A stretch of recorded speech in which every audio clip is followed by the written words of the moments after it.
what's going on YouTube? This is your boy Forever Brandon TV coming back to you guys with another video. Happy Friday, first and foremost. This is your boy coming back to you. I'm going to review the Carter 5 by Lil Wayne. Now, y'all know that it's been 6 years since Lil Wayne has came out with an album. Now, the Carter series has been going on for years. Y'all all remember the Carter 2, the Carter 3, the Carter 4.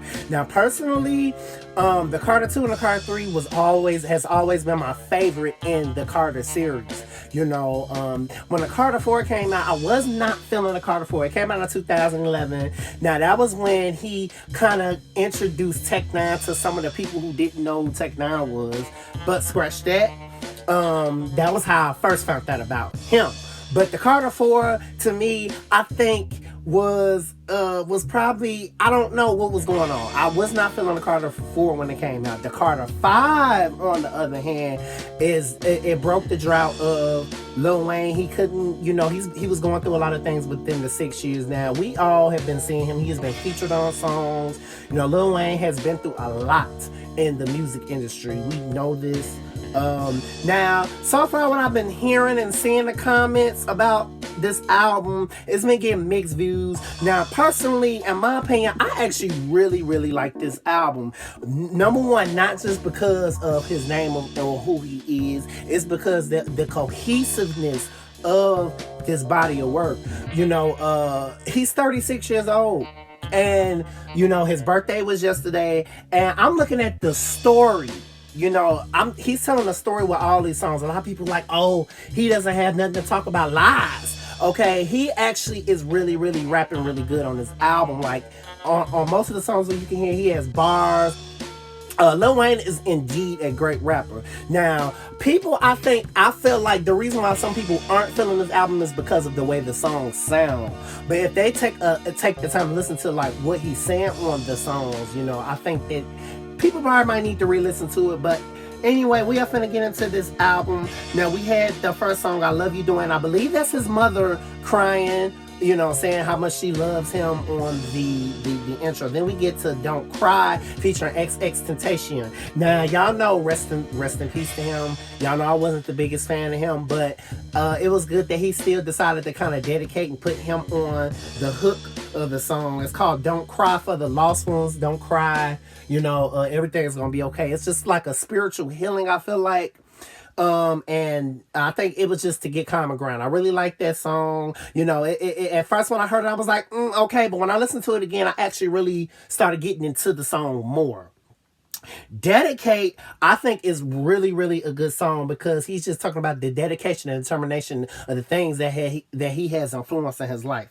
Now, that's what I feel like that song. Uproar, I want to say Swiss Beats did the song because he did Wait a Minute, God damn it. I was hearing a lot of that in there. Now, I really like Uproar. I'm gonna tell you what the song is giving me. If you guys play like the basketball, oh my god, what's that, 2K?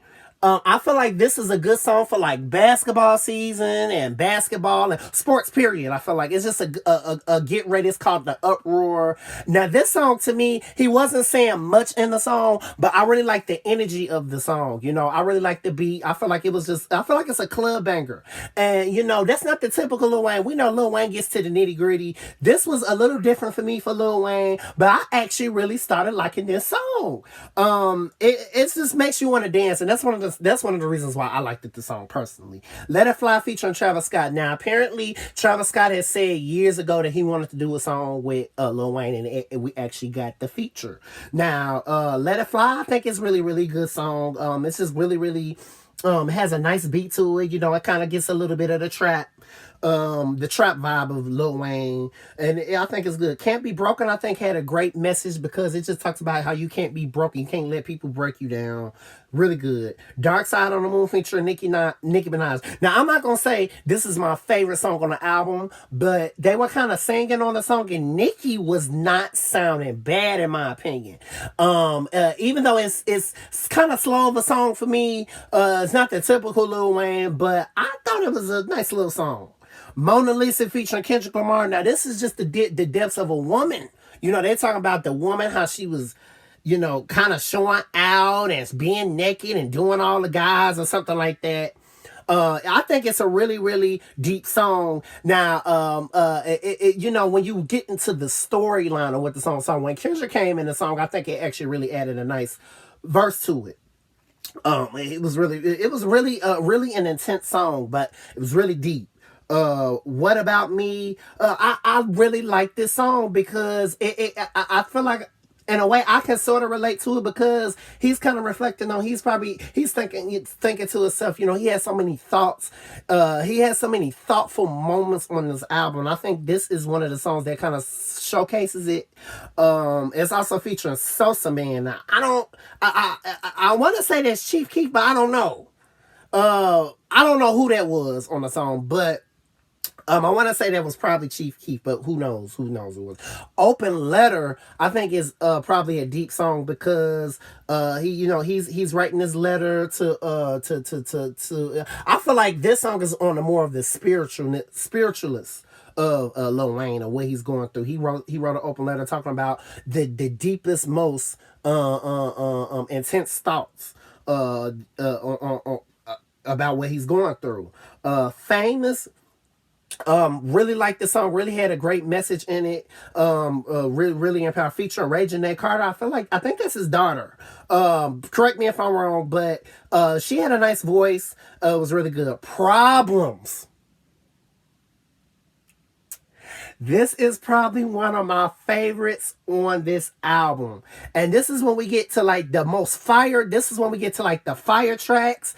I think that the album had got better when it got to like this part of the album because this brought out like the grimy southern New Orleans vibe of Lil Wayne that was really, really good. I really liked it, just the intensity, the beat. It kind of reminded me of the Hot Boys. It gave me Hot Boys vibes a little bit, which was what I was feeling the song. It was really good. It's just, oh my God, I just love it. I love it. I told you when I played it like maybe like nonstop. It's a good song. Dope Niggas featuring Snoop Dogg had just that old, it just had a swag about it. And Snoop Dogg added a good verse. It was really good. Hitters, okay? Okay, this is when we get into these fire tracks. Now, I really, really like it. Really good song. It's another one that's on my to-go list. It's really good. Took his time. It just talks about how his mother always said that God took his time when he was born. And I really liked it. The song is really good. Open Safe, baby. When I'm telling you, I can hear the song in the clubs. It's dope. I really like the beat of it, and it just had a nice. It's just I love it. It just had a energy about it that I really, really like. Start This Shit Off Right featuring Ashanti. Amazing. I think it's a typical Ashanti. You know, we haven't kind of heard Ashanti in a minute. She hasn't been out, but I think it's really good that they did a song together. Demon, really good song. It had a nice little beat to it. I was definitely feeling a mess. He just talks about how his life is a mess. Now we all have had these feelings like this, where we have felt that sometimes our life is a mess and we don't know what to do with ourselves.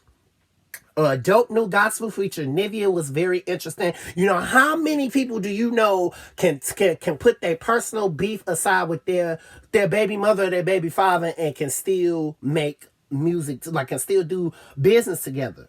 I think that's really, really good because we haven't heard Nivea in a while. So I thought that was really interesting. Perfect Strangers, great. I really liked it. Just the message of the song was really good. Used to was pretty cool. Let It All Work Out. It just talks about letting things work out for themselves. Lil Wayne had a nice he added a nice verse to it. It was really good. Now, this is what I'm gonna say about the album itself. The album as itself, I feel like it's really, really good. I do. I feel like it's really good, really good. Now, we can maybe say that this is not the best work that he has done. No. But if we keep listening to it and we keep getting into like the storyline, we can tell that Lil Wayne has a story to tell on this album. A lot of people's like, oh, he doesn't have nothing to talk about no more. He's just all over the place. The album is trash, blah, blah, blah, blah, blah. At the end of the day, the man is 36 years old. He's grown up. You know, he's on a more grown man status. You know, he's talked about all the hard stuff that he's been through in his past albums. With this album, I think this is like a spiritual release for him. He has not came out with an album in 6 years, and I think this is just his way of, saying that he still can bring heat, but he can still have an emotional side too, which is okay. He's human. And I think he really shows that with this album. I just think that it's a really good body of work. In my opinion, put your comments below. What do you think about the Carter 5? Does it live up to the standards, or was it just a miss for you? But anyway, y'all got my opinion. It's dope in my opinion. Keep listening to it if you like it. If you don't, goodbye. See ya. This is your boy Forever Branded TV coming off. This is an honest review on what I think about Lil Wayne's album. Happy Friday.